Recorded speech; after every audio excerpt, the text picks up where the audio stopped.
Sika bimelti Baninja tatsoka Chwani nansi zachi Kupita nechinja Ninja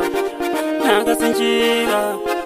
Iye olinda Inushika Ndoda kuyenda kwa kendo Vangwe peshi ya uko Inushika Ndoda kuyenda kwa kendo Vangwe peshi ya uko Inushika Bandi nuona olinda chitamba sinjiva uko Inushika Ndoda kuyenda kwa kendo Vangwe peshi ya uko Inushika Yashika koko peshi ya mundi chengeteze Mwari ndisazochiva Kune mabebi hobo akanaka Anowaina kutamba senjiva Ndakabata maiki ndoda kugovafadza Andido kuita zvinhu zvinosemesa ndodawo kuti vanhu vagotamba Mwari chipo ndimi makandipa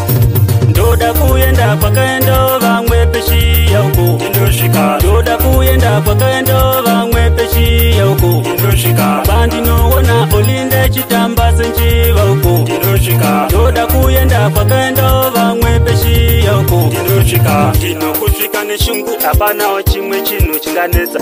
Vanofara tasvika ikoko nyangwe ndodzoka vanoti tichimbomira Peshiya peshiya ini ndenda peshiya vanotondida ikoko ini ndenda peshiya peshiya peshiya ini ndenda peshiya vanotondida ikoko ini ndenda peshiya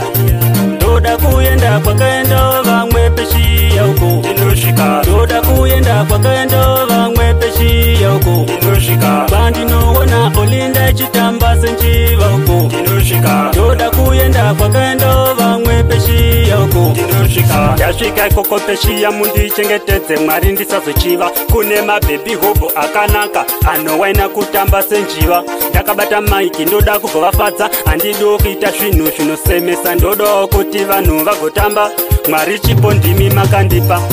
Ndoda kuenda kwakaendo vamwe peshiya uko Indosvika Ndoda kuenda kwakaendo vamwe peshiya uko Indosvika Bandinoona olinda chitamba senjiva uko Indosvika Ndoda kuenda kwakaendo vamwe peshiya uko Indosvika Ndinokusvika neshungu hapanawo chimwe chinhu chinganetsa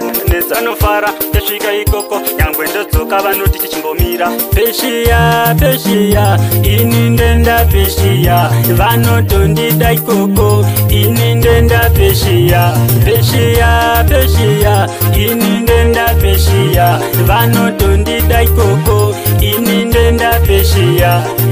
Sika pimeldindini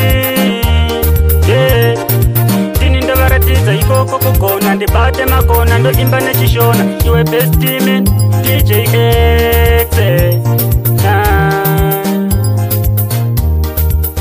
Indosvika